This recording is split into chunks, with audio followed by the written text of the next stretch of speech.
All right, well, welcome back to a lecture video series here. And I'm going to go ahead and in this lecture, we'll go over qualitative analysis.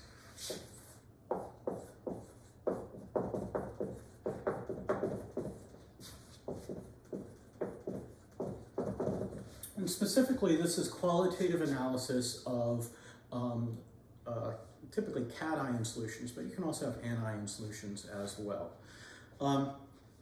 So this is section 16.2, and it actually talks about, the text talks about how qualitative analysis is done, and there's also a little bit of quantitative stuff.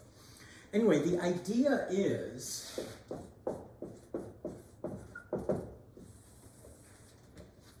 we use the differential solubilities of different ions to separate the mixture of ions. So we'll use different solubilities of ions to separate mixtures of ions. So, for example, we could say, given a mixture of Ag plus, Pb2 plus, and Ba2 plus, let's propose a scheme. Propose a scheme slash method. And there's going to be more than one step in this scheme or method to separate the ions.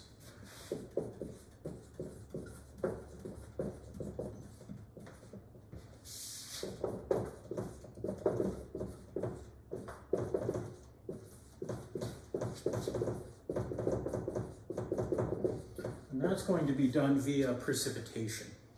Now, a couple things to note here.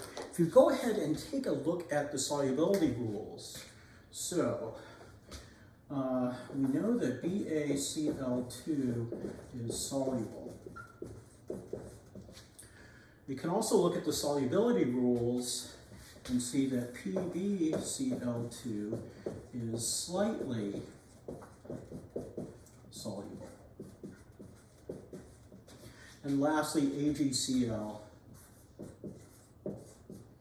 is insoluble.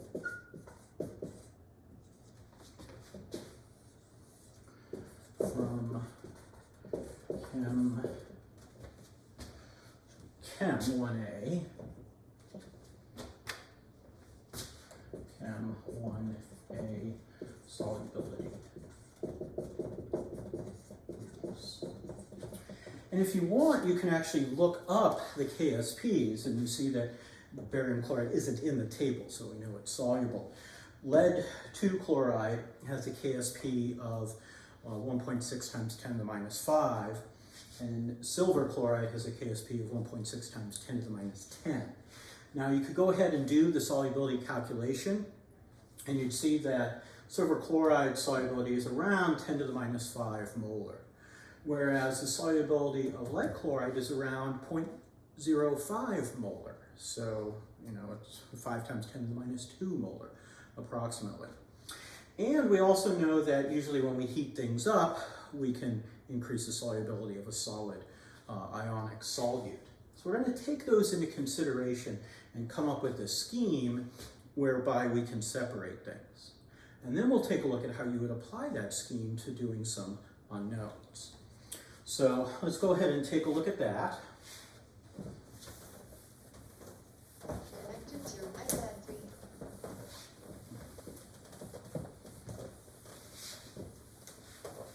All right, so let's say we start with a test tube here.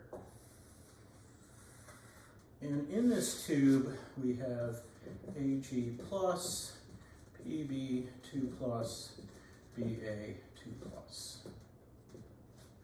All right, I'm going to add HCl.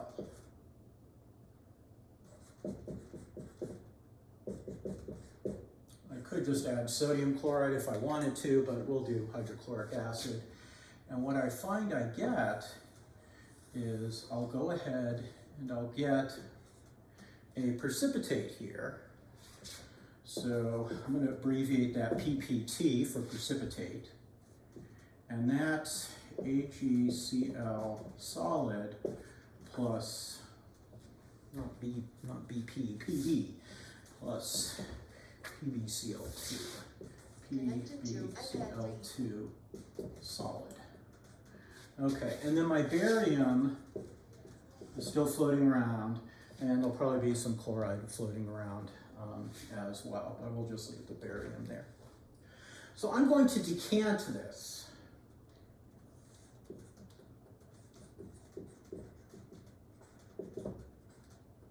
So what that means is that I'll take my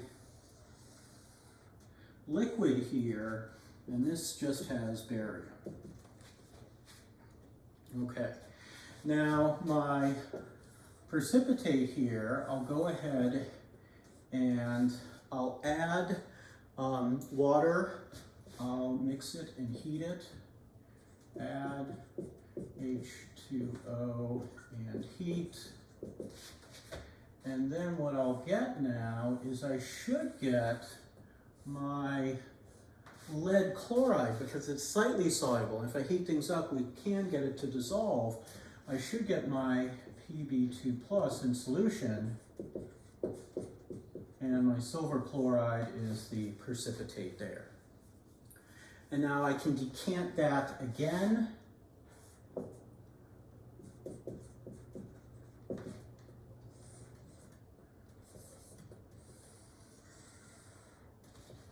And then I'll have my Pb2 plus, and I've got some Cl minus here. Let me go ahead, I'll add in the Cl minus, Cl minus, Cl minus. And if I cool this down, I can get my precipitate, which is PbCl2 solid. Now, of course, the other part here was my silver chloride. So I can just leave that as is. I don't need to do any further analysis. Now, I do want to confirm that I actually have barium here. So I'm going to look at my solubility table and see that barium sulfate is insoluble. So I'll add sulfuric acid. And that will now give me, I'll have Cl minus, SO4 minus, and BaSO4 solid. That's my precipitate there. So in each of these steps, I separate out an ion, and then I confirm its presence by doing another test. So I separate, I say, okay, I know I've got lead or silver or both. So I'll separate off my supernatant. That supernatant is what we call the liquid above the precipitate. Now I'll add sulfuric acid to see if there is barium. Got a precipitate? Yes, there's barium. Okay, we'll go back to my solid precipitate from the first step here.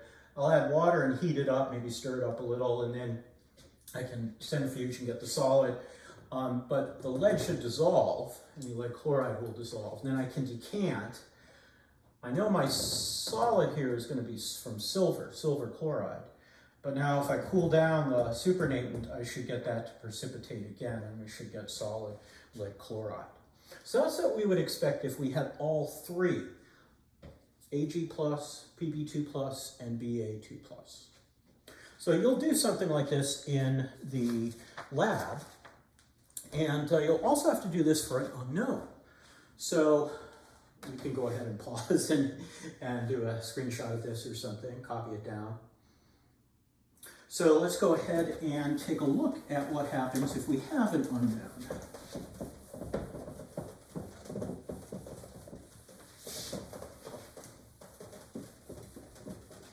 So a typical question might be worded like, given an unknown solution,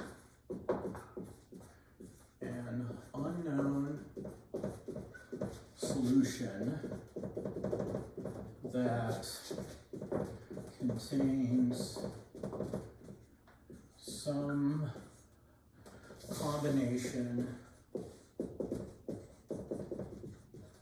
of AG plus, PB2 plus, BA2 plus.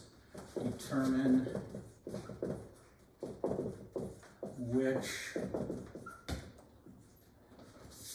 ions are present.